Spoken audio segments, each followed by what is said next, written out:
Matius bab 4 ayat 8 yang mengatakan, referensi yang sama digunakan Dr. Campbell sesuatu yang menarik. Iblis mengambilnya yaitu Yesus Kristus menuju gunung yang sangat tinggi dan menunjukkan padanya semua kerajaan di dunia dan kemegahannya. Injil Lukas bab 4 ayat 5. Iblis membawanya ke gunung yang tinggi dan menunjukkan padanya keagungan dari seluruh kerajaan di dunia. Sekarang, walaupun Anda pergi ke gunung yang tertinggi sekalipun, Mount Everest, dan seandainya Anda memiliki penglihatan yang baik dan dapat melihat sejauh ribuan mil, tapi Anda tidak dapat melihat semua kerajaan yang ada di dunia. Karena sekarang ini kita tahu bahwa bumi itu bulat. Anda tidak dapat melihat semua kerajaan yang terdapat di sisi dunia sebaliknya, kecuali bumi itu datar. Hal inilah yang dikatakan Injil bahwa bumi itu adalah datar. Penjelasan yang sama diulangi dalam kitab Daniel bab 4 ayat 10 dan juga 11 yang menyatakan dalam sebuah mimpi, pohon yang tumbuh ke surga, tanaman itu tumbuh amat banyak. Sehingga setiap orang yang ada di penjuru bumi dapat melihat pohon tersebut. Hal ini mungkin bila bumi berbentuk datar. Jika pohonnya tinggi sekali dan bentuk bumi datar, itu baru mungkin. Sekarang ini adalah sesuatu fakta yang universal bahwa bumi berbentuk bola. Anda tidak dapat melihat pohon walaupun pohon itu tinggi. Dari sisi sebaliknya, dari bumi yang berbentuk bulat. Lebih jauh, jika Anda baca disebutkan dalam kitab Tawarik 1, bab 16, ayat 30, bahwa bumi tidak bergerak. Hal itu juga disebutkan dalam kitab Mazmur 93 ayat 1, bahwa Tuhan yang Maha Kuasa telah menstabilkan bumi, yang berarti bahwa bumi tidak bergerak. Dalam versi internasional baru dikatakan bahwa Tuhan telah membangun dan menghentikan pergerakan bumi sebagaimana dahulu. 1 menit. Tinggal 1 menit atau 1 menit lagi? Tinggal 1 menit. Saya pikir saya disuruh menunggu 1 menit. Berkenaan dengan Dr. William Campbell, beliau mengatakan bahwa Yesus Kristus berkata dalam Injil di beberapa tempat bahwa dia Tuhan. Anda bisa melihat pada kaset video saya, konsep Tuhan dan agama-agama umum yang memberikan semua referensi dan jawabannya. Saya akan memberi referensi dari apa yang beliau kutip, aku dan Bapakku adalah satu, yang berasal dari Yohanes bab 10 ayat 30. Dan pada awalnya adalah firman tersebut dari Yohanes bab 1 ayat 1. Anda lihat konteksnya dan Anda akan mengetahui bahwa Yesus Kristus tidak pernah mengklaim dirinya adalah Tuhan. Anda dapat mengambil kaset saya yang tersedia di serambi luar dalam kemiripan antara Islam dan Kristen yang memberikan uraian bahwa Yesus tidak pernah mengklaim dirinya Tuhan. Pertanyaan berikutnya dari saudari wanita yang ada di depan untuk Dr. William Campbell.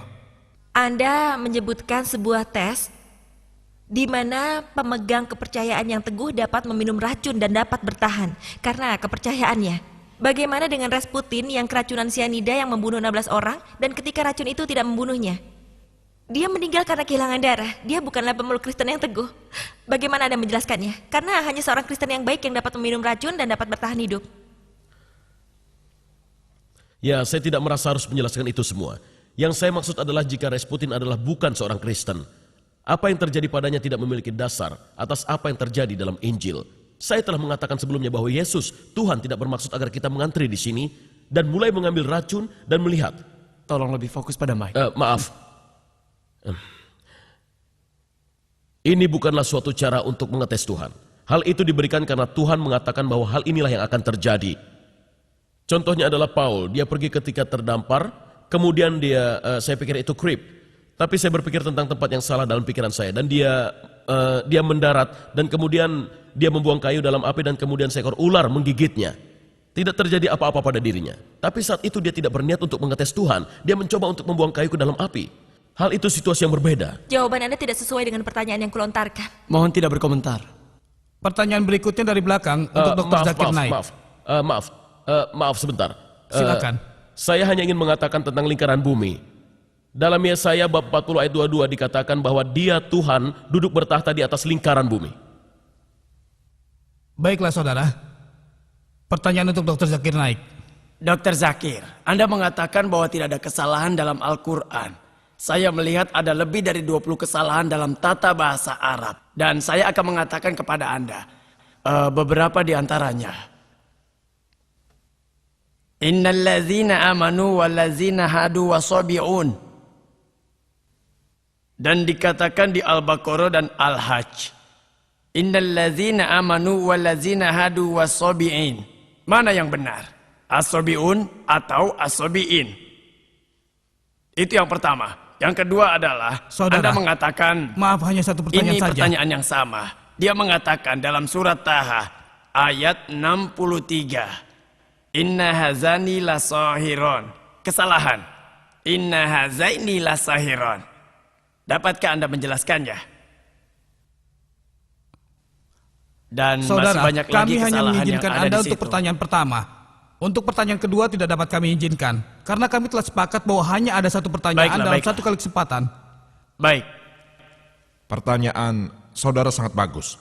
Saya akan urut dan saya setuju dia telah menyebutkan 20 masalah grammar. Dan buku yang dia rujuk adalah Dr. Abdul Fadi. Benar kan? Apakah Al-Quran itu sempurna? Saya dapat melihatnya, ya. Alhamdulillah, penglihatan saya baik.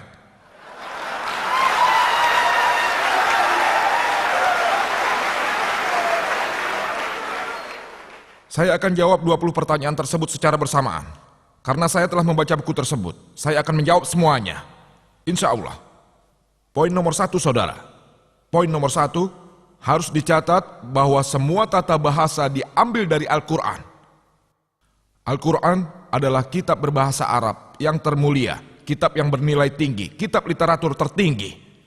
Semua tata bahasa Arab diambil dari Al-Quran. Al-Quran adalah buku pedoman tata bahasa. Karena Quran adalah buku pedoman tata bahasa, dan semua tata bahasa diambil dari Quran, maka Quran tidak mungkin mengandung kesalahan tata bahasa. Itu poin pertama. Poin yang kedua. Poin kedua. Ini seperti Anda mengambil penggaris, dan penggarisnya ada di sini, dan Anda katakan ukurannya salah. Sepertinya tidak masuk akal. Itu poin 2. Di tiap suku Arab yang berbeda, tata bahasa selalu berubah. Dr. William Campbell tahu. Tata bahasa selalu berubah. Dan pada beberapa suku Arab, ada kata-kata yang bersifat feminim. Kata yang sama bahkan bersifat maskulin di suku yang lain. Kata yang sama pada suku yang berbeda, tata bahasanya berubah. Bahkan gender pun selalu berubah. Maukah Anda mengecek Al-Quran dengan tata bahasa yang salah? Tidak. Dan lebih dari itu, kepandaian Al-Quran sangatlah hebat. Sangat hebat dan jauh lebih unggul. Dan tahukah Anda ada berbagai macam buku di internet? 12 kesalahan tata bahasa, 21 kesalahan tata bahasa. Abdul Fadi 20 kesalahan tata bahasa. Apakah Anda pikir orang Kristen akan mengambil kesalahan ini? Anda tahu siapa yang mengambil? Muslim? Sarjana Muslim seperti Zamak Sarif. Apa yang mereka katakan? Bahwa tata bahasa Al-Quran sangatlah hebat, yang bertentangan dengan bahasa Arab konvensional. Tata bahasa Al-Quran sangatlah tinggi. Untuk membuktikannya mereka memberikan contoh, dan saya akan memberikan beberapa contoh yang akan menjawab 20 pertanyaan tersebut. Mereka memberikan contoh seperti kita baca Al-Quran yang berbunyi, kaum Lut alaihissalam, mereka menolak semua utusan. Di situ juga disebutkan, Dr. William Campbell mengatakan kaum Nuh mereka menolak para utusan. Kita tahu dari sejarah bahwa hanya satu utusan yang dikirim kepada mereka. Jadi ada kesalahan tata bahasa. Al-Quran berbunyi, para kaum tersebut menolak utusan, bukan para utusan. Dengan tata bahasa awam seperti yang saya dan Anda ketahui, hal itu mungkin merupakan suatu kesalahan. Tapi jika Anda membaca buku yang ditulis orang awam, apa keindahan Al-Quran? Keindahannya adalah, mengapa Quran merujuk para utusan dan bukannya utusan saja? Anda tahu kenapa? Karena kita tahu bahwa pesan dasar dari semua utusan adalah sama, yaitu hanya satu Tuhan. Tentang tauhid, tentang Allah subhanahu wa ta'ala. Dengan menyebutkan bahwa kaum Lut dan kaum Nuh alaihissalam menolak utusan, dapat dikatakan, dengan menolak Lut mereka tidak secara langsung menolak semua utusan-utusan.